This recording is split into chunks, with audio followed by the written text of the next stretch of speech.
Fake it till we make it. You eventually end up being a fraudster. There's such a fine line between fake it till you make it and running an actual scam. She faked customers, somehow sold the company to JP Morgan. Work-life balance for a founder is a myth. The sales job ends the minute the deal closes. After the second board meeting, the truth comes out. The honeymoon is over. It's a fiduciary responsibility to your investors, to yourself, to everyone. If you lie saying, I want to go on this journey, but you don't want to me, I think that's borderline crime. No one ever taught me to do financial projections. I made it up. And it was only years after I became an entrepreneur that someone taught me how to do financial projections. Your biggest moat is not your patent. Your biggest moat is customers loving your product and they don't want to leave. Remember once in my living room in New York, and it was like myself, my roommates, and Dave McClure. Do you remember Dave McClure from 500 Startups? I think he's been like canceled ever since. But I was like, yeah, we're doing this thing. It has no competition. And he looks at me. He's like, how's that possible? Everything is competition. And I just froze. There's a fine line between being Jobs and being Billy McFarland. We give these 20-some-year-olds with zero experience all the money in the world to play with other people's savings. When all of this collapses, it's the consumer being too dumb to realize this. Is this not the greatest gaslighting in the history of Earth? Today's episode is a theme that we keep hearing over and over in the startup world. Fake it till we make it. But how far does that stretch? Are you a founder, or do you eventually end up faking it so much that you end up being a fraudster? I mean, there's such a fine line between fake it till you make it and running an actual scam. But like, what do you expect founders to do, right? When they raise money, it's like going into the lion's den. Yeah, going into a lion's den wearing a suit full of meat, and you got hungry investors who want to pounce on you. But there's always two sides to every story. I mean, I don't think, the founders are to blame, because I've been on that side. And every, networking event, accelerator, pitch workshop that I go to is just teaching me how to pitch. Even if that's not the direction that my company can go. Like, I was taught how to pitch an idea such that it can become a billion-dollar company, such that it can get interest from investors. That's the thing, right? It's the system, and you're taught to pitch the big vision and the growth and the TAM, and quite frankly, your BS, right? I think this whole system is to blame, especially when you look at young founders who are just coming out of university or going to accelerators, first-time founders. When they meet questions like, how is this different from X? Or isn't anyone doing that? And as they talk to more and more investors and advisors, everyone is pitch coaching them on hitting a VC's definition of success. Now, what is a VC's definition of success? They raise money from wealthy individuals and big institutions to whom they need to show a very huge outsized return. Because over a period of time, your money is locked in. This is a high-risk, illiquid asset for 10 years. And if after taking this risk, my money doesn't 10x, 100x, then I'll just put it in a more conservative, more safer S&P 500 or index fund or something, right? And so the VC needs to show the outsized return. And so all the advice the founders get is, hey, show the big TAM, show the big vision, and show this hockey stick, right? The VC math something is like, hey, for me to be able to invest, I need to see triple, right? You're growing 3x in the first year and another 3x in the second year. And then thereafter, you're doubling, like double, triple, double. And to our Canadian friends, that sounds like a Tim Hortons coffee, right? Yeah. I mean, the biggest problem is this pitch coaching forces the founder to ignore what they actually want. And a lot of times what they're capable of building, and getting them to believe in a pitch that isn't even what they want to do. But because they need the money, that's how they get the money. And was actually the only reason I was trying to pitch VCs in my last company, is because I didn't have any money. But that was just the wrong way to pitch. Like, not once did someone say, oh, is this a company you want to build? The media has perpetuated this addiction to unicorn porn. Right? And the whole system, it's ruined the whole system, because nobody asks a founder, hey, what is your personal definition of success? What do you see yourself doing the next 10, 15 years? Personal definition of success is never money. It's what can I do forever that brings me joy? And then how much money do you actually need in your bank account to do that? And is there a version of your company that you absolutely don't want to work for? Because this then tells you, what brings me joy, and what are my values that I don't negotiate on? A version of the company I don't ever want to work for. And if you start there, I think a lot of founders will recognize that I can do 5 other things to build a company that brings me joy versus going on this path. But nonetheless, this is the advice they get. Another thing is like buzzword investing, right? Like, hey, cloud, mobile, fintech, and now everyone is AI. I mean, the number of ChatGPT rappers, and not like rappers, but rappers, not like you. Yeah, not like me, but the rappers I've seen is like, it's basically they're leveraging ChatGPT to provide an application. It's like the proliferation of the 100th mobile app back in 2009, 10, right? And the same thing is happening. And they're just saying things. They're taught to say things which will cause the investor to lean in and keep progressing the meeting. Yeah, but the founders smell desperation, right? So they're going with trend. I mean, we both know people who are starting companies or want to start companies because AI is the trend. Not because, oh, this is my passion or this is what I really care about, but oh, I'm just going to go get that check, right? It's this idea of I need to capitalize, I need to be rich. I also blame the media for that, right? Because who doesn't want to be on the cover of Forbes, right? When you throw out a goal out there in public and the media is talking about it, people aspire to it, right? Like if you see right now in 2017, I think there were like 23 deals in AI. In 2023, you've got 42.5 billion, according to CB Insights, gone across 2,500 rounds in AI startups and 22 AI unicorns created. So many ChatGPT rappers are now flooding the market because they want to move quick and pitch the VCs and say, hey, we're an AI startup.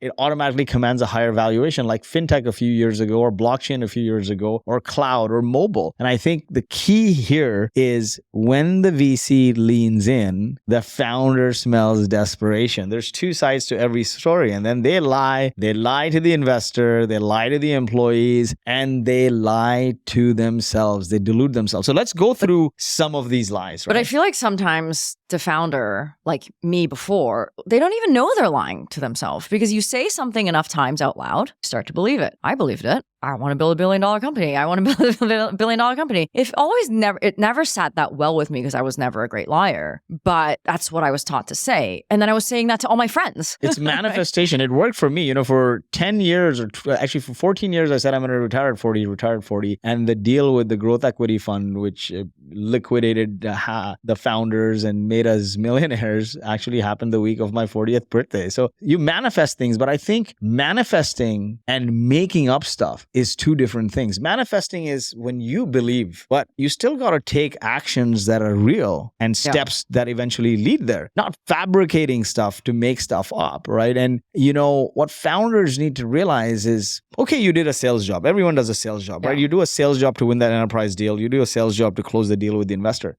The sales job ends the minute the deal closes. And this is why VCs in the early days, they ask you so many questions and cross questions like you're being interrogated by the FBI because they want to know everything about your business. Once they sign the deal, all operation is on trust, not on interrogation. They don't want to sleep with one eye open, right? And so your sales job should end after the deal is closed. Because if it doesn't, after the second board meeting, the truth comes out. The honeymoon is over. I think if founders start by lying to themselves on the type of company they want to build, that's the toughest lie to live with for the next 10 years, right? It's not even the lifestyle that you want, but someone's believed in it, you took the check, and now you're on your way to build a version of your company that gives you a certain life that you didn't even want to start with. I think it's a fiduciary responsibility for founders to be honest with themselves, right?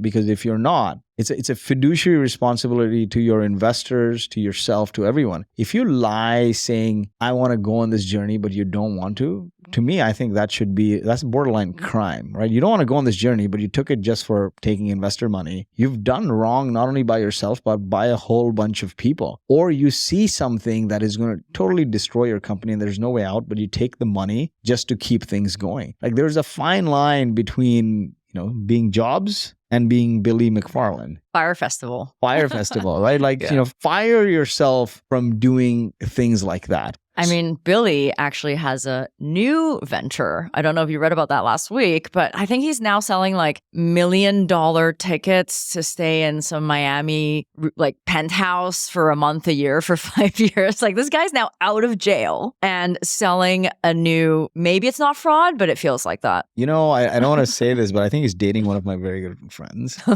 or dating a good friend. Nonetheless, there are a bunch of lies founders tell VCs they tell employees, and they tell themselves, right? Maybe inflated financials, right? And when I was taught to pitch, there was a slide on financials. But you know what's crazy? No one ever taught me to do financial projections. So it was just a slide. So I made it up. And it was only years after I became an entrepreneur that someone taught me how to do financial projections that I knew that slide was supposed to come off that Excel sheet. In the early days, people understand that, okay, these are hypotheses. But as you grow, you got to be very careful because this is fraud territory, right? Like you're falsifying financials. You may be showing that, your COGS, right? One place, especially in SaaS, where people can show high gross margin is they put everything below the line, right? And then although they may have high COGS, they can hide it. The reality, I think now what VCs are doing and everyone around the table is looking at the profitability, like how does it line up? Or founders saying like, oh, you know what? I'm showing a high MRR, but it really doesn't line up with the revenue that's collected. I think that is also dangerous territory. Financial falsification is like one of the biggest frauds you can commit, right? And you will not recover from that. You'll get caught eventually. I mean, also, if it's your first check, I get it. Like you have to guess. But if your guess is unreasonable, it catches up to you immediately. See, in the early days, people know it's a guess and they know it's bullshit. So be reasonable, right? Like show a bottom-up TAM, not a top-down TAM. Like, oh, the world has like trillion people and we're going to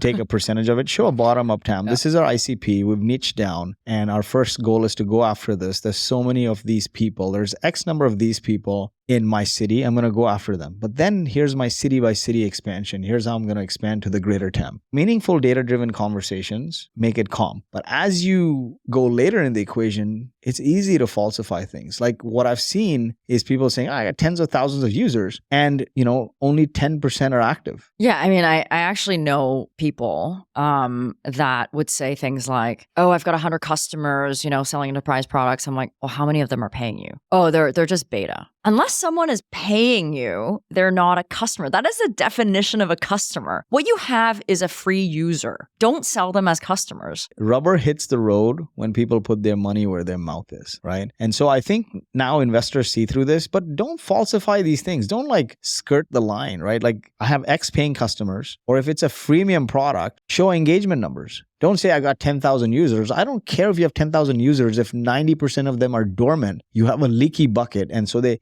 because it's free, they'll never cancel. They just won't show up, right? People can see through this, especially once in the early days, you might get by because quick due diligence maybe. And that's even changing. Once people ask to see your data, they'll read through all of it. Or if they say they have a product that doesn't actually exist, like inflated technology product, like pretend they're further than they are. Like that happens all the time. I think when you see Elizabeth Holmes, right? I mean, that's the outlier example, but yeah, that's the most popular example. Yeah, like a blood test with a pinprick, and it didn't end up being. So don't do that. I understand you paint a big vision and you show the path of how you'll get there, but be somewhat real about what today looks like and what you need to get there, right? Don't inflate your tech. A lot of people even like say, oh, it's patent pending. Patent pending to me, when I hear that, simply means that you build something and someday you'll think about filing a patent. Your biggest moat is not your patent. Your biggest moat is customers loving your product and they don't want to leave. I used to have this loose friend in New York who would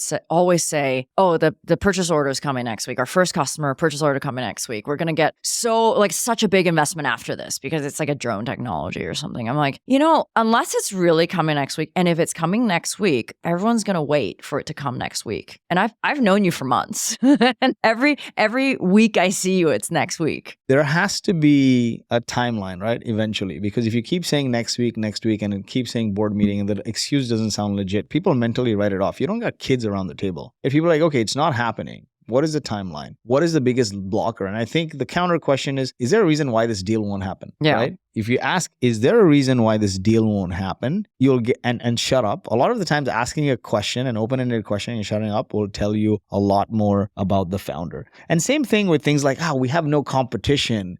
Right? I just need to raise a little bit and it'll take off. You've been trying for 5 years, man. If it hasn't taken off through your sheer will. Because you should also be working on it while you're trying to raise money. Yeah. If you've waited 5 years to raise just enough money for it to take off, that means something's broken somewhere, right? The best founders will things into existence. So I'll tell you a story about no competition, how I learned the hard way. When you try to raise money, the first thing VCs say is like, oh, who else is doing this? Blah, blah, blah. Like, like it kind of has a negative connotation. So then I learned to say we have no competition. And so I remember once in my living room in New York, and it was like myself, my roommates, and Dave McClure. Do you remember Dave McClure from 500 Startups? I think he's been like canceled ever since. But I was like, yeah, we're doing this thing. It has no competition. And he looks at me. He's like, how's that possible? Everything is competition. And I just froze. Yeah, because at that moment, I was like, yeah, you're right. Like I felt so embarrassed because I was called out on my bullshit that like I then changed my narrative. Then I realized, oh, I have to answer that question differently. But that happened to me. It was awful.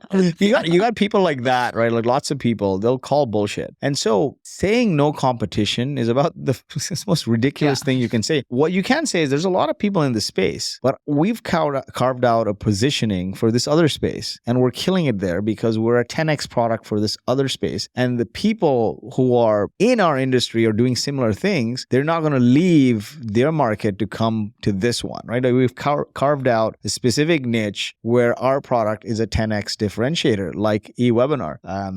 That's how I would approach it. Another thing is like, this really grinds my gears. Founders come and say, we're growing with no marketing. We literally have no marketing. When Boast got to 10 million ARR, we had no marketing team. Does that mean we weren't doing marketing? I was brute forcing my ass, editing videos to hosting events and doing logistics and everything possible. Hosting during the pandemic when we were a community-led growth business. During the pandemic when we couldn't host events, we did 2 live webinars a week. Now, I can easily fool people and say, we have no marketing because there's no marketing spend, but it's will. So saying things like, when you tell an investor that, hey, we have no marketing, you know what that tells me? You don't know how to acquire customers. Through some sheer luck, you got a handful of customers and you're saying, oh, we're growing without any marketing. You don't have it figured out. And if I give you this money, you don't even know how to spend it. Investors giving you money means they're giving you money towards knowledgeably spending it. Yeah. And the worst thing they want to see is a clueless founder. Well, the interesting thing about Elizabeth Holmes' case, as you brought up, I mean, I think the whole thing was a disaster, like super unethical, should have never happened. But she didn't just lie to really smart investors, right? She also lied internally, all of her employees with, I guess, her co-founder. Like they knew the whole time what was going on. And then anyone that tried to push back or blow the whistle, they would try to sue them. And, you know, they had these ironclad NDAs and there was a lot of fear tactic. Like, you know, it's towing the unethical line, right? To not just lie to people who give you money, but to continuously lie to people who work for you, who maybe has options as well and invested in the company, who could be working for someone else. And they've spent the last 5-10 years of their life, right? And now they're going to lose it all. I've always maintained that if you treat your people with love, your employees with love, and help them grow, they'll treat your business with love and your business will grow. Employees are happy, customers are happy, and that keeps money flowing, right? And when you lie, like some of the lies I've seen founders tell their employees, and I understand some of this you have to do, is they falsify a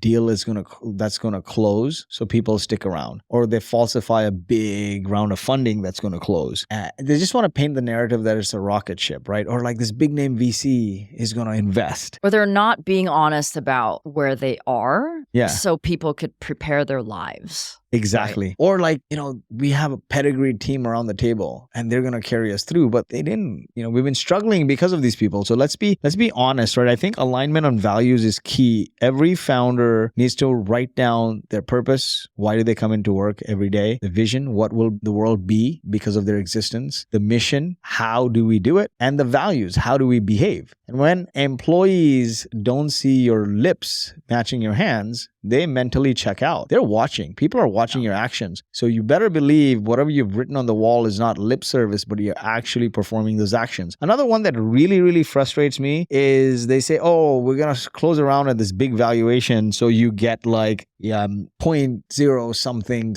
some obscure small number in options, right? And that options is always a small part of something large. Like it's hard to understand. It's convoluted. So make it clear what people are going to get. Every relationship starts with trust. And, you know, the easiest thing to do, for anyone is to have like a no asshole policy. Don't be an asshole. The easiest thing to do is to be nice and to be crisp and to be clear. A first and interaction of an employee with a company will probably end up being the last, right? And they may take the job because they need the money. But if there's no trust, they'll like quiet quit on you. They'll do stuff on the side. And you don't want those kind of people in your company anyway. So build the trust, right? Don't bullshit and say, oh, our company is going to be worth $1 billion. We've raised 55. And so you get this 0.02%. Like break it down. Like, hey, this is our options pool. This is how much it's worth now. This is where we see it being worth in the next few years. And this is how much your equity could mean, right? Just be straight up. But what's a lie that I've even told myself as a founder is when money comes and we have extraction or things work out, I'll slow down. Yeah, that breaks my heart. I was also there. That never happens. Like delaying life and maybe I can do this later. But you also at that point, you feel beholden to your team, right? You don't want to let them down. You want to push and push and push. But,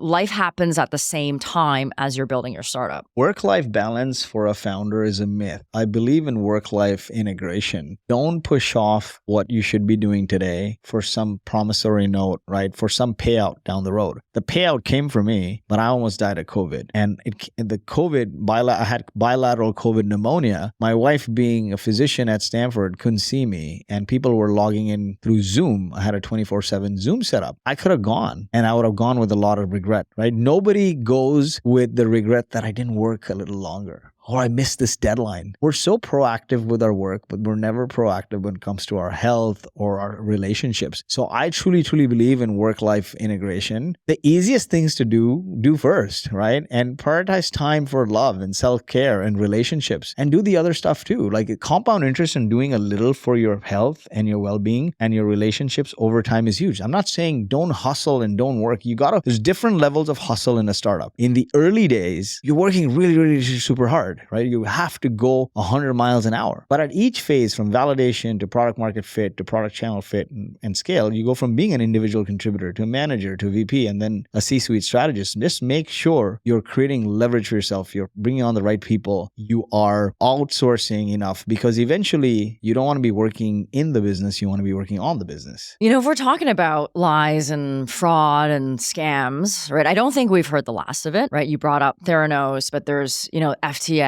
there's WeWork, there's Frank, right? Lesser known story. What is the story with Frank actually? Because I heard about it, but I didn't get the chance to read all of it. And with any hot industry, this happens, right? It happened in Bitcoin, it happened in NFTs, it happened in fintech. But I'm curious about the Frank story, because the WeWork is quite well known. Uber, all of these stories are quite well known. Now, Uber wasn't a scam. Those weren't scams. Right. WeWork was kind of an investor scam-y, I guess, but it kind of is what it is. But the ones that we're talking about are like outright fraud, like criminal cases. So I think her name was Charlie Javis.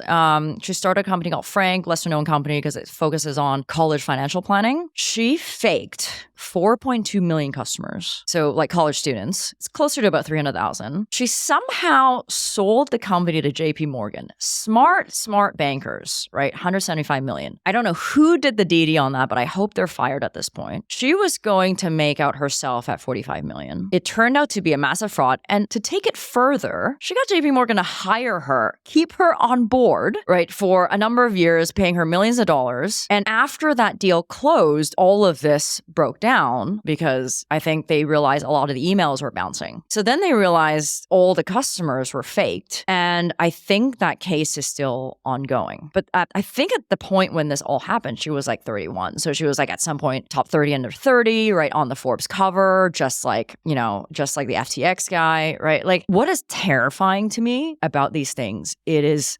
completely glorified, right? None of these bankers figured it out, right? None of these really smart investors figured it out. JP Morgan didn't figure it out. Somebody did the DD on 175 million. It's not like, it's big even for them, right? And I want to talk a little bit about like kind of the FTX domino collapse, right, effect, because I personally lost a good chunk of money in that, right? I didn't have money in FTX, but I had it in kind of the one of the exchanges that was just a domino effect over the 3 months, right? And what really boils my blood about this is I'm okay, right? Like I lost a big chunk, but I'm okay, right? I'm still making money. I'm young. My earning power is high. And, there was a time in history where we would put people in asylums for having ideas of grandeur, right? And now we reward them with billions of dollars. Or press, even after they've failed, you give them massive press. You turn them into celebrities by making a movie about them. And the bad is forgotten. And these folks go on to raise more money, like Adam Newman raised $300 million from Andreessen Horowitz or whatever. But they go on to then raise more,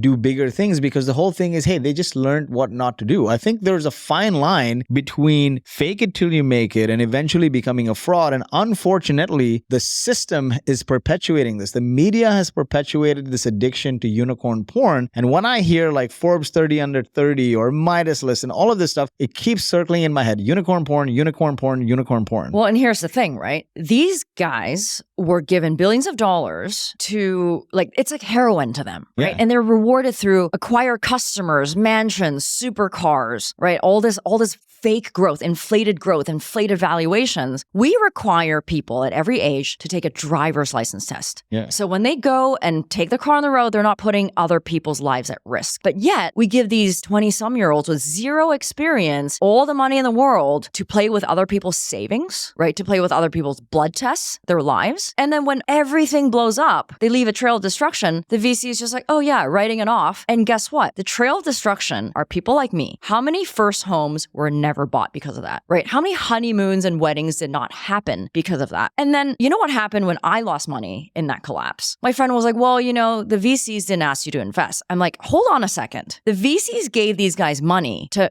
buy trust in the market, to buy trust from people like me, to buy advertisements, to make me feel like these are safe investments and these are banks. And I would consider myself a fairly educated, well-informed individual. Most people are not. They make it so easy to put your money in, take your money out until it's not. And then when they write it off, it's not their fault. When all this collapses, it's the consumer being too dumb to realize this. Is this not the greatest gaslighting in the history of Earth? Right? And that boils my blood, because you know what makes me feel like is there are so many little people, right, that work hard 9 to 5, wanting to take a bet, take a risk, because you guys bought advertisement on the subway to make me believe that I could double my money, that it is safer than putting it in Capital One or whatever bank. Index fund. So I was one of those people, and it breaks my heart to think that other people lost their life savings. This is no different than if you look at the ads in the 40s, right? Like eat this Mars bar, like I think that was the 80s, or like more doctors smoke Camel cigarettes than any other cigarettes. Advertising is the root of all of this. And this is just, I guess, VC funded advertising, media perpetuated unicorn porn, where if a company, like you look at like TechCrunch, right? Or the media, they cover more funding news than anyone else. When a company raises a lot of money, it legitimizes the company and the vision, which is a signal to the market, like more doctors smoke Camel cigarettes, or eating Kellogg's cornflakes. Eating Kellogg's cornflakes is healthier than eating an egg. Well, that charade ends the minute you put on a glucose monitor on your body and you see what spikes your insulin more. But how many people do that, right? How many people vet it? They don't. They look at the news article, it legitimizes it, and then they go and invest or they buy. And I think we need to be more real, and we need to call out bullshit like this. Another bullshit that irks me a lot is, always the little guys get effed, right? Always employees get the small investors get, because the bigger guys, they write it off and they move on. But there's no accountability. There is no That's what pisses me off is like, okay, fine. These guys are going on trial, but you guys funded them and you guys created this system of greed, and it makes people want it. And then to your point, they further glorify them by giving them TV shows. And that TV shows launches their career further. When you speak of greed, you see what happened during the COVID boom, right? It was a black swan event. COVID hit. Nobody could transact in person. They had to transact online. So startups started seeing massive growth. You needed to buy Twilio and Shopify and Zoom and all these tools, Snowflake. Startups started seeing record amount of growth. Interest rates were low, super low, like near zero. So all the investors and people watching from the outside, hedge funds, said, hey, why leave it in the market? Let's take a bet and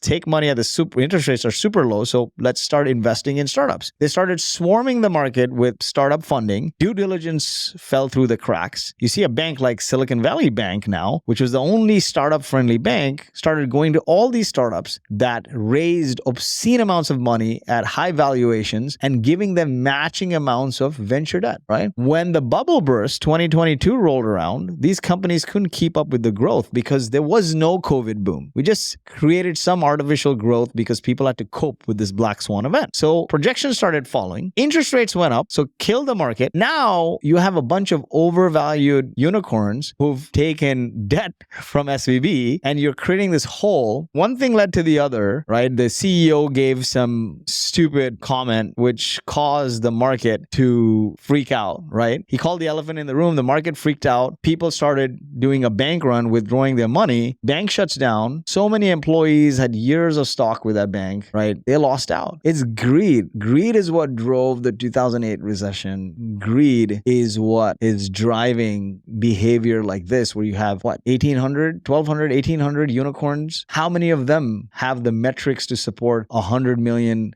revenue run rate? How many? Yeah. And I mean, the thing that I find terrifying is because of this glorification, because there isn't accountability, people like Adam Newman, which was really at one point a joke, right, in the startup community, was just again given hundreds of millions to build his new company by brand name investors, right? So, I mean, I think the solution here, right, because I think we're seeing so much of of this fake it till you make it stretching kind of into fraud territory, but eventually catches up to you, right? The solution here is just be honest, right? If you want to build a sustainable business, your lies are going to catch up to you, right? It doesn't matter how small the lie is. The thing about lying is you got to make up another lie to cover the lie that you made up before, and the lies just compound. Just be honest. It's not humanly possible to compartmentalize your brain till it eventually starts catching up to you. One of the other things that really frustrates me, right, when you talk about accountability, a lot of this is accountability. In a market which is truly a founder's market, there's no regard for investor money even, right? So the founders then take your money and when times are right, will send you investor updates. Then when things are bad, they don't send you updates at all. And I'm like, fuck you, right? Like, I have given you my money. If it's a chore for me to get an update,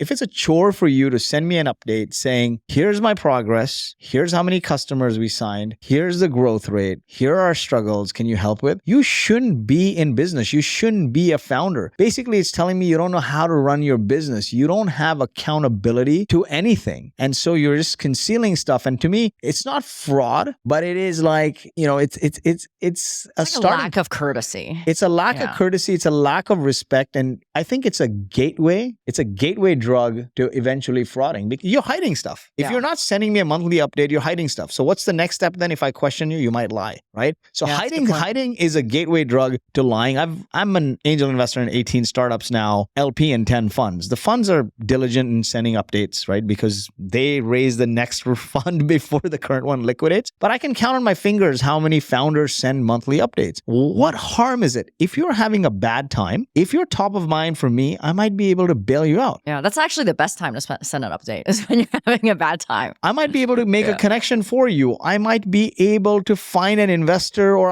an advisor that might help you out. But if you're scrambling at the last minute, you have no option then you've exhausted your options basically, and you're causing yourself to shut. I had this one company that never sent any updates, and then one day they shut. And when they were shutting, literally 2 months before, they're like, hey, we're struggling. We need to raise money by this date or else we're going to be out of money and go out of business. Can you make some investor intros? Nobody's going to make any investor intros because they know that you never sent them an update and you didn't keep your word and you were concealing stuff. Basically, not sending an investor update to me is a gateway drug to becoming a freaking fraudster. So if you're a founder that's taking anyone's money, send an update every month. Yeah, do the right thing. That you're being true to yourself, right? You write down send the update that you would give yourself in your weekly meetings. We reached out to so many customers. We reached out to X prospects, Y converted. There's so much money in the bank. Here's the logos. Here are the deals we're trying and not winning. We're trying to recruit X customers. Just like that, concise 5-6 bullet points that's easily digestible. And here's what I need help with. If you're raising money, here's why we deserve the money. I mean, the thing is, like, if you send a quarterly update, each update's very small. Yeah. Right? Like, I send quarterly updates and I only have friends and family investors.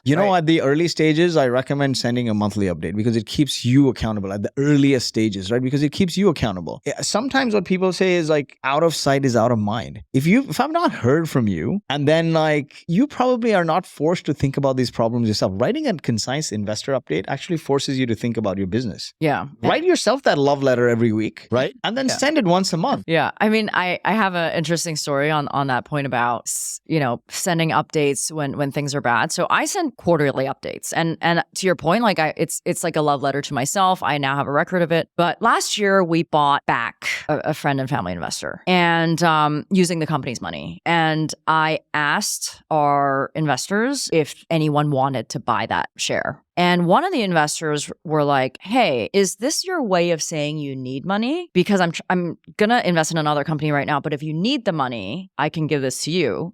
Are you trying to beat around the bush? And I found that kind of interesting because I didn't actually need the money. I just wanted to see if anyone else wanted it because it doesn't affect the cap table, given I bought back an investor. But it was like an epiphany moment for me to realize that if you have that relationship with people, like if you're in a bad time, they're not going to give you shit for it. They want to help because their money is in your company. Trust is the cornerstone of all relationships. And the quickest way to establish trust is to communicate. Like even the job of a leader, right? Like if you look at it as a founder, you're a leader. You're a leader because your employees follow you, your customers listen to you, your investors listen to you. The job of a leader is to build, inspire, and motivate a team. That's not just your employees, but the people around it, the people around the table, your investors, to build, inspire, and motivate a team to deliver. Deliver is a lagging indicator. How do you do that though? Through constant communication to bring people along, to inspire them, to excite them. People who are inspired and excited will move mountains for you. And it's not a one and done activity. You got to communicate day in, day out. If you ghost a deal, you'll not sign that deal. If you ghost your VCs, when you need them the most, they won't show up for you. If you ghost your employees in your hardest time, they will mentally check out and they'll just be collecting a paycheck. So communicate. Compound interest and communicating regularly is huge. Compound interest is the secret ingredient that we call eventually overnight success, right? Yeah. And if we're talking about being ethical, like there's three things that I think are,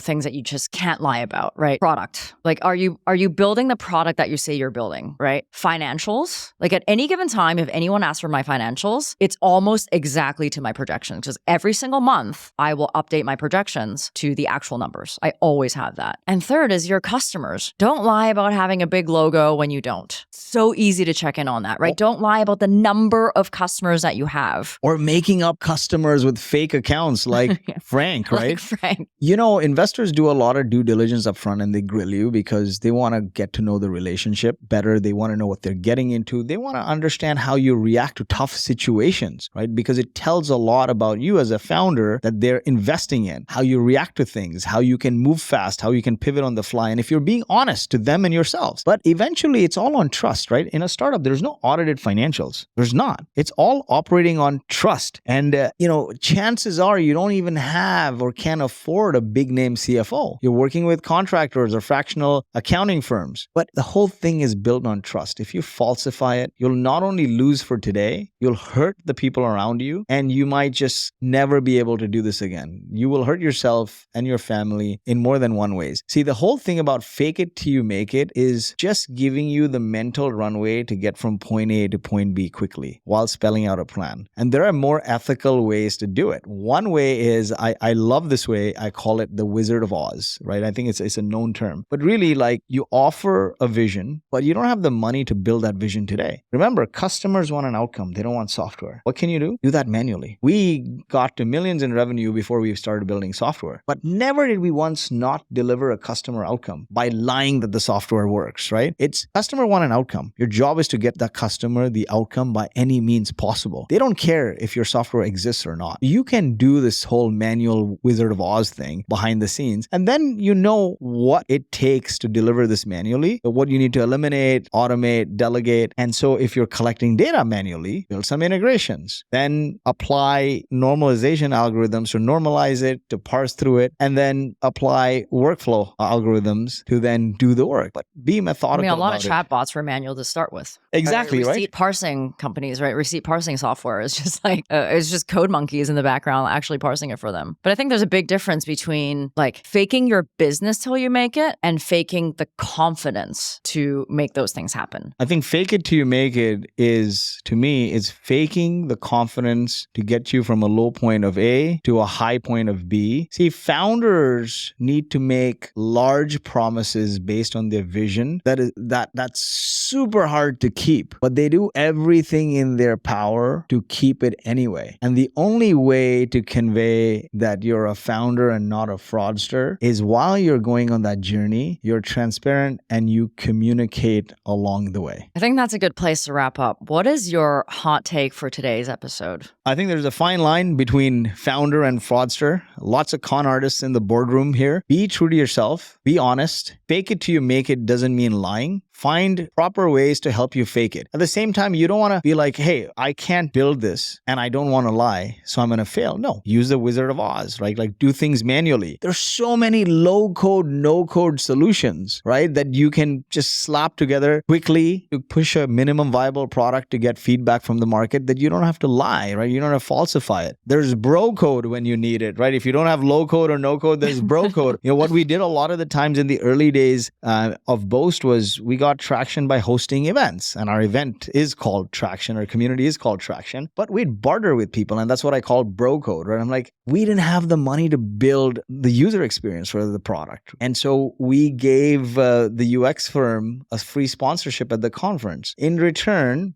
they built the UX for us, or they built the first website for us. So you can barter, and as a function of bartering, in the short term, it looks like you're not spending money on that thing, but be clear about it. Hey, I got this early traction, or I got this thing built for low cost, no cost because I was able to barter. Eventually, that cost will come in. Like it's like saying, hey, I have no marketing. You have no marketing now, but eventually you know what you put effort in with yourself. You're going to have to replace yourself with paid people. Or I bartered to get this traction. You bartered to get traction now, but if you want to scale, you can't barter. So put a cost value to it and it's not zero. Like that's falsifying, right? So there's a lot of things you can be honest on. Just take the high road and sometimes it's borderline, but there are a lot of clean, ethical ways to fake it. Doing a Wizard of Oz, doing things manually, or using low code or bartering to give you a sort of temporary advantage, nobody will see that as fraud. My hot take is don't be enamored by the fraudsters. Like, don't be enamored by the get rich quick scheme, right? You don't have to pitch like Adam Newman, and you don't have to pretend to have a product, like a game-changing, world-changing product like Elizabeth Holmes. It might be a get rich quick scheme, but it's also the quickest way to land yourself in jail. So do the right thing, build a business, and don't hurt people along the way, right? Don't think about yourself so much that you're not thinking about the thousands of people you're going to leave in your path of destruction. Like, you're going to carry that for the rest of your life, I hope, if you're not a psychopath. I think the place to start any relationship with, and if you see the greatest companies, they start on great alignment around values. You start with the right values, one of them being we want to build a great business while doing no harm. I think the rest will take care of itself. And that's it for today's episode.